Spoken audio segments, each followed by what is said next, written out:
దేవుని కృప కలిగిన నామలో మీ అందరికీ హృదయపూర్వక వందనాలు. అందరూ క్షేమంగా ఉన్నారా?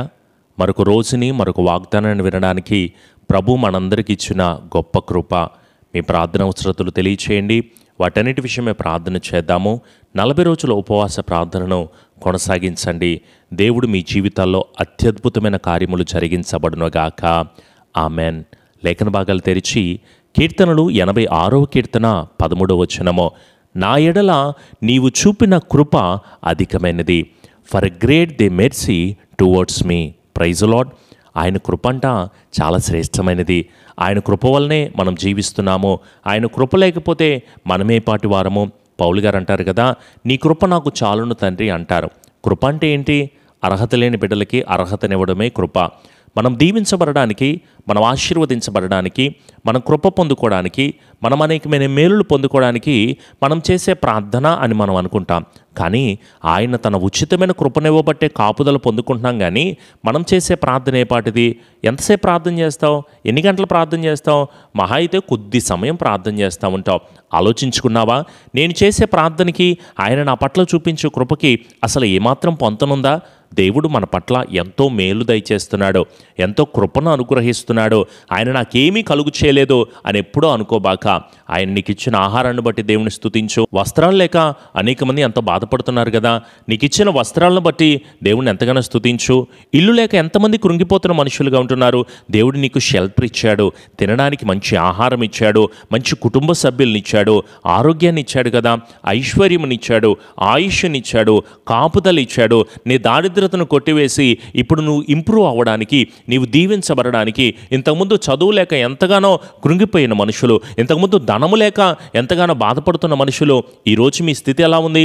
బాగుంది కదా, క్షేమంగా ఉంది కదా, కృప పొందుకుంటున్నావు కదా. నాకు ఏదో లేదని ఆలోచించబాక, దేవా నీవు నాకు ఇచ్చిన ఆస్తిని బట్టి, వాహనాలను బట్టి, వస్తువులను బట్టి, వ్యాపారాన్ని బట్టి నీకే కోట్ల కొలది స్తుతులు స్తోత్రములు ప్రభువా అని దేవుని అడగడం నేర్చుకోండి. దేవుడు మనకిచ్చిన కృప, విశ్వాసము, రక్షణ, పరిశుద్ధ గ్రంథము, సంఘము, ఇలా వాగ్దానం వినడానికి దేవుడు మనకి ఇస్తున్న ఆలోచన, జ్ఞానమును బట్టి ప్రతిరోజు కూడా ఆయనను మనసారా స్తుతించవలసిన వారమై ఉండాలి. మరొక రోజునిచ్చినందుకు, మరొక వాగ్దానాన్ని ఇచ్చినందుకు దేవా నీకు స్తోత్రాలు ప్రభు అంటేనే కదా మనం స్టార్ట్ చేస్తాము. అలాగే నీ జీవితంలో గత కాలమంతా దేవుడు తోడై ఉంటున్నప్పుడు ఈ సమయంలో కూడా దేవుడు నిన్ను ఎప్పటికీ విడువడు, విడనాడడు, ఎడబాయడు. విడిచిపెట్టాడా? గత కాలంలో కష్టం వచ్చినప్పుడు, నష్టం వచ్చినప్పుడు నమ్మదగిన సహాయకుడు ఆయనే కదా. సమస్యలేమో శత్రువుల వల్లే మనల్ని చుట్టుముట్టేస్తూ ఉంటున్నాయి, అనారోగ్యమేమో మనల్ని కలవర పెడతా ఉంటుంది, అక్కరలేమో తీరట్లేదు, అనేక ఆలోచనలు కలిగి ఉంటున్నాం. కానీ ఆ సమస్యల నుంచి బయటపడలేకపోతున్నాం. నమ్మిన వారే మనల్ని మోసం చేస్తూ ఇబ్బంది పరుస్తూ ఉంటున్నారు.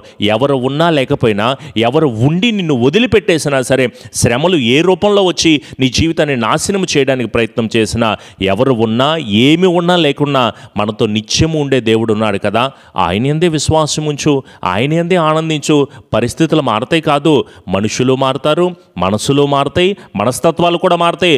ఇంకొక మాట చెప్పాలంటే అన్నీ మారిపోతాయి, కానీ మనతో నిత్యము ఒకేలాగా ఉండే దేవుడు ఉన్నాడు కదా. ఎందుకంటే ఆయనే నమ్ముకొనదగిన సహాయకుడు. నీవు ఎవరిని నమ్ముతున్నావు? మనుషులు నమ్మితే మోసపోతావేమో. మనుషుల వైపు ఆధారపడితే వాళ్ళు నిన్ను ద్రోహం చేసి, ఇబ్బంది పెట్టి, కలవరపరిచి నిన్ను శోధనల వైపుకు నెట్టొచ్చేమో. కానీ దేవుని మీద ఆధారపడు. ఆయనే మన ఆశ్రయము, నమ్ముకొనదగిన సహాయకుడు, విడుదలనివ్వగలిగిన వాడు, కృప చూపగలిగిన వాడు, మేలుల చేత నీ కుటుంబాలని నిన్ను స్థిరపరచగలిగిన దేవుని వైపు తిరిగి ప్రార్థన చేస్తే ఆశీర్వాదాన్ని పొందుకుంటావు కదా. నీ దుఃఖాన్ని నాట్యముగా, నీ కన్నీటిని ఆనందముగా, నీ నిందలను దీవెనగా మార్చే దేవుడు ఉన్నాడు కదా. పాస్టర్ గారు ఇంత కృప చూపిస్తున్నాడు కదా, మరి నాకున్న సమస్య నుంచి కూడా నేను బయటపడతానా? నేను ఇప్పుడు ఎదుర్కొంటున్న ఇబ్బందుల్లో నుంచి, బాధల్లోంచి, శోధనలోంచి నేను బయటపడతానంటే ఎగ్జాక్ట్లీ నీకున్న సమస్య, వేదన, కలవరం, శోధన, పరిస్థితులు ఏవైనా సరే మార్చగలిగిన దేవుడు మన పక్షాన ఉన్నాడు. అసాధ్యమైన కార్యాలు ఏమీ లేవు, ప్రతిదీ సాధ్యపరచబడుతుంది. నీకున్న ఆర్థికపరమైన ఇబ్బందులు బట్టి చచ్చిపోదాం అనుకుంటున్నావేమో. అయ్యో నేను ఈ అప్పులు కట్టలేకపోతున్నానండి, ఈఎంఐలు పే చేయలేకపోతున్నా, హౌస్ లోన్ కట్టుకోలేకపోతున్నాను అనుకుంటున్నావేమో. దేవుడే నీకు ఒక మంచి మార్గమును అనుగ్రహిస్తారాయన. కుటుంబ సమస్య సమస్యలతో, బిడ్డలతో వేదన చెందుతో కలవరపడుతున్న బిడ్డలారా, నా పిల్లలు నా మాట వింటలేదండి, తాగుడికి, వ్యసనాలకు, వ్యభిచారానికి, పాపానికి, జోదానికి, భయంకరమైన పాపిష్టి విషయాలకి అలవాటు పడిపోతున్నారు అనుకుంటున్నావేమో. ఏం దిగులు పడద్దో. నీ కోడల విషయంలో, అల్లుడి విషయంలో, బంధువుల విషయంలో, స్నేహితుల విషయంలో, కూతురు కొడుకు విషయంలో కూడా దేవుడు గొప్ప కార్యాలు చేయబోతున్నాడు. నీవు నిలబడి ప్రార్థన చేస్తూ ఉండగానే ఆశ్చర్యకరమైన మేలులైతే నీ జీవితంలో నువ్వు చూడగలుగుతున్నావు. Praise lord. ఇల్లు కట్టుకోవడానికి కావలసిన ప్రతి సమృద్ధిని దేవుడే మీకు అనుగ్రహిస్తాడు. వివాహాల విషయంలో, వ్యాపారాల విషయంలో, గర్భఫలం విషయంలో, స్వస్థత విషయంలో, పాప బంధకాల విషయంలో, ప్రతి కోర్టు సమస్య, ప్రతి గొడవ, ప్రతి ల్యాండ్ ఇష్యూస్, నీ ప్రతి ప్రయత్నంలో, ప్రతి దురాత్మ సంబంధమైనవన్నీ కూడా నజరేయుడైన యేసు నామములో నీ విడుదల పొందుకొందువుగాక. ఆయన ఆత్మశక్తితో చెప్పగలను, మీకున్న ప్రతి వేదన కూడా విడుదల పొందుకొని, నా దేవుడు నా పట్ల చాలా మేలులు చేశాడని నీ వీధిలో, నీ ఇంటిలో, నీ బంధువుల మధ్యలో సాక్షిగా ప్రభువు మిమ్మలను నిలబెట్టబడునుగాక. ఉన్న పరిస్థితిని బట్టి ఎందుకు అంత కంగారు పడాలి? ఎదురవుతున్న ప్రతి ఇబ్బందిని బట్టి ఎందుకు నువ్వు అంతలా కంగారు పడిపోయి దిగులు పడాలి? ఎవరు నా గురించి ఆలోచిస్తారంటే నేనున్నాను కదా ఆలోచించేవాడిని. ఎవరు నన్ను చూస్తారంటే దేవుడే కదా మనల్ని చూసేది. ఎవరు నన్ను కాపాడతారంటే నేనే కదా నిన్ను కాపాడేది అంటున్నారు. నన్ను ప్రేమించేది ఎవరు అనుకుంటున్నావేమో. శాశ్వతమైన ప్రేమతో నేను నిన్ను ప్రేమించుచున్నాను, విడువక నీ ఎడల కృప చూపిస్తున్నానని మాట్లాడుతూ ఉంటే ఇంకా మనుషుల మీద ఆధారపడి ఎంతగానో ఇబ్బంది పడి కలవరపడుతూ ఎందుకుంటావో. దేవుని మీద ఆధారపడు. కాంపిటేటివ్ ఎగ్జామ్స్కి ప్రిపేర్ అవుతున్నావు, ఎన్నో రకాలైన బలహీనమైన పరిస్థితుల్లో బాధపడుతున్నావు. దేవుడే మీకు జయం ఇస్తారు, దేవుడే మీకు విజయాన్ని అనుగ్రహిస్తారు. మిమ్మల్ని రక్షించుటకు నేను మీకు తోడుగా ఉంటున్నాను. జనులందరి మధ్యలోనే నేను మీకు అద్భుత కార్యాలు, ఆశీర్వాద కార్యాలు జరిగిస్తానన్న దేవుని మీద ఆధారపడి నిలబడదామో. భయపడకో, నమ్మిక మాత్రం ఉంచు.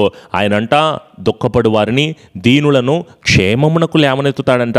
ఆయన తగిన సమయకాలంలో మనల్ని హెచ్చిస్తాడంట. ఆయనే నమ్ముకుంటే మన కార్యాలు నెరవేర్చబడతాయి కదా. మన అవమానానికి ప్రతిగా రెట్టింపు ఘనత నుంచి ప్రభువే నిలబెడతాడు కదా. ఆయన మనకు తోడుగా ఉంటే, నువ్వు ఈ లోక సంబంధంగా ఎన్నో ఆలోచన చేస్తూ ఉంటున్నావు, కానీ ఆయన తోడుగా ఉంటే అసాధ్యమైన కార్యాలు కూడా మన జీవితాల్లో సాధ్యపరచబడతాయి. నీటినే దేవుడు ద్రాక్షరసంగా మార్చాడండి. బానిసగా అమ్మబడిన యోసేపునే దేవుడు హెచ్చించి ఉన్నతమైన స్థితిలోకి నడిపించాడు. నిన్ను తక్కువగా చూస్తున్నారేమో, హేళనగా చూస్తున్నారేమో, ఎందుకు పనికిరాని దానివి, పనికిరాని వాడివి అని అంటున్నారేమో. దేవుడు మన పక్షాన ఉన్నవాడు. లోకంలో ఉన్నవానికంటే మన పక్షాన ఉన్నవాడు గనుడు, గొప్పవాడై ఉంటున్నాడు. యేష్కేలు ప్రార్థన చేస్తే, హిజ్కియా ప్రార్థన చేస్తే, దానియేలు ప్రార్థన చేస్తే, అనేక మంది దేవుని దగ్గర మొరపెట్టి ప్రార్థన చేస్తే వారి బానిసత్వం నుంచి విడుదల కలుగు చేశాడు. ఏలీ ఒక్కడే నిలబడ్డాడంట. అనేక ఆశ్చర్యకరమైన కార్యాలు చూడగలిగారు. మరి మీరు ఉన్నతమైన కృపను పొందుకోరా? దీవెన పొందుకోరా? ఆశీర్వాదాన్ని పొందుకోరా? మన శక్తి కాదు, మన బలము కాదు, కేవలము ఆయన ఆత్మ వలనే కార్యములు జరిగించబడితే. భూమి మీదంట ఆయన కృప చూపిస్తూ నీతి న్యాయములు జరిగించే దేవుడంట. ఆయనే సర్వశక్తి కలిగిన దేవుడంట. ఆయనకు అసాధ్యమైనది ఏదీ లేదు. నిన్న నేడు నిరంతరము ఏకరీతిగా ఉంటున్నా ఆయన వైపుకు తిరిగి, ప్రభువా ఆపత్కాలమున నీవు నన్ను గురించి మొరపెట్టమని చెప్పావు ప్రభువా, నేను నిన్ను విడిపిస్తాను, గొప్ప చేస్తాను, మా భారమును నీ మీదే వేయమని మాట్లాడుతున్నావు ప్రభువా అంటూ మా రెండు హస్తములు ఆయన వైపు చాచి అందరూ కూడా కలిసి ప్రార్థన చేద్దామా? ఏక మనసుతో, ఏకాత్మను కలిగి, దేవా మాతో మాట్లాడినందుకు వందనాలు తండ్రి. దేవా మా ఎడల నీవు చూపిన కృప చాలా అధికమైనదయ్యా. మేము పాప బంధకాలతో, దోష బంధకాలతో, అక్రమమైన స్థితిలో, పాపపు కార్యాలతో, చండాలమైన స్థితిలో నడిచి జీవిస్తూ ఉంటున్న మా జీవితాన్ని ప్రభువా దేవా విడుదల ఇచ్చి కృప చూపిస్తున్నందుకు వందనాలు తండ్రి అంటూ ప్రార్థన. సత్య సంపూర్ణుడా మా గొప్ప తండ్రి, నీకే వందనాలు, స్తుతులు, స్తోత్రములు ప్రభువా. దేవా మా ఎడల నీవు చూపిస్తున్న ప్రేమకై స్తోత్రాలు ప్రభువా. దేవా ఏ పాటి వారము తండ్రి, ఏ స్థితి కలిగిన వారమయ్యా, నేను ఆరాధన చేయటకు కూడా యోగ్యత లేని మనుషులం ప్రభువా. అయినను నీ ఆత్మ ద్వారా, నీ శక్తి ద్వారా మమ్ములను, మా కుటుంబాల్లో బలపరుస్తున్నందుకు వందనాలు ప్రభువా. మేము పడుతున్న ప్రతి బాధ, శోధన, వేదన, ఇబ్బందులన్నిటి నుంచి నాయన విడుదల కలుగు చేసి స్థిరపరిచి ఆదరణ దయచేయండి ప్రభువా. మా పాప బంధకాలు, మా కోర్టు విదేశాలకు వెళ్ళాలని ఆశపడుతున్నారు ప్రభువా. బిడ్డలకి నీ ఆత్మ సహాయము దయచే. విదేశాల్లో ఉండి ఇబ్బంది పడుతున్న బిడ్డలు అందరికీ కూడా నాయన నీ సహాయమును, కృపను, కాపుదల బిడ్డలకు మీరు దయచేయండి. అలాగే ప్రభువా కట్టబడుతున్న మందిరాల విషయంలో కూడా నీ సహాయమును, నీ మేలులను, నీ కృపలను, నీ ఆశీర్వాదాలను బిడ్డలకు మీరు అనుగ్రహించి స్థిరపరిచి ఆదరణ దయచేసి దీవించండి ప్రభు. ఈ పరిచర్య సాకారులుగా ఉంటున్న ప్రతి ఒక్కరిని కూడా మిక్కిలి ఆశీర్వాదముతో, దీవెనతో, బలముతో, కృపతో నీ బిడ్డలను మీరు నడిపించి స్థిరపరచండి ప్రభువా. మేమే పాటి వారము తండ్రి, ఏ స్థితి కలిగిన వారం ప్రభువా, ఆరాధించుటకు కూడా, తండ్రి అని పిలుచుటకు కూడా యోగ్యత లేని మనుషులు మాతో మీరుండే మాట్లాడుతున్నందుకు స్తోత్రాలు ప్రభువా. నీ బిడ్డలు ఇంకా బలపరచని ఈరోజు మేము మాట్లాడుతున్న ప్రతి ఫోన్ కాల్లో ఏదైతే ఎవరి గురించి అయితే ప్రార్థన చేస్తున్నామో నూరంతల ఆశీర్వాదాలు దీవెనలు మా అందరికీ కూడా మీరు అనుగ్రహించండి ప్రభువా. దేవా, రేపు ప్రత్యేకమైన శుక్రవారం ఉపవాస ప్రార్థనకు మేము వెళ్ళబోతూ ఉండగా దయచేసి మా అందరికీ కూడా తోడై ఉండి బలపరిచి కృపచూపి ఆదరణ దయచేసి మేలుడు చేత స్థిరపరిచి కృపచూపి క్షేమాభివృద్ధిని దయచేయమని మా ప్రియ రక్షకుడైన యేసు నామములో అడుగుచున్నాము తండ్రి, ఆమెన్. మన తండ్రి అయిన దీవెన, కుమారుని యొక్క కృప, పరిశుద్ధాత్మని అన్యోన్య సహవాసపు సన్నిధి ఎల్లకాలము దేవుని ఆత్మ బిడ్డలకు కుటుంబాలకు తోడయ్యుండి ఈ రోజంతా బిడ్డలకు సకల ఆశీర్వాదాలు కలుగు చేయబడును గాక. ఆమెన్. యేసు రక్తమే జయం, సిలువ రక్తమే జయం. ప్రభు యేసు నామములో సంపూర్ణ జయము, అపవాది క్రియలకు అనంత నాశనమును కలుగును గాక. ఆమెన్. ప్రతిరోజు ఉదయం 6 గంటలకు లైవ్ ఆరాధన వస్తుంది. తప్పకుండా ప్రార్థనలో ఏకీభవించండి. అలాగే వాక్యాన్ని మీ బంధువులకి, మీ స్నేహితులకు కూడా షేర్ చేయండి. వారు కూడా వాక్యాన్ని వింటారు. అలాగే మీ ప్రార్థన అవసరతలు డిస్ప్లే మీద కనిపిస్తున్న ఫోన్ నెంబర్కి తెలియచేయండి. వాటన్నిటి గురించి ప్రార్థన చేస్తాము. ఈ పరిచర్య అభివృద్ధి గురించి, మందిర నిర్మాణాల గురించి కూడా మీ అనుదిన ప్రార్థనలో జ్ఞాపకం ఉంచుకోండి. ప్రభు ఆత్మ సహాయము మనకు, మన కుటుంబాలకి ప్రభు అనుగ్రహించబడును గాక. Amen. God bless you all. Praise Lord. Signing off. రేపటి వాగ్దానంలో కలుద్దాం.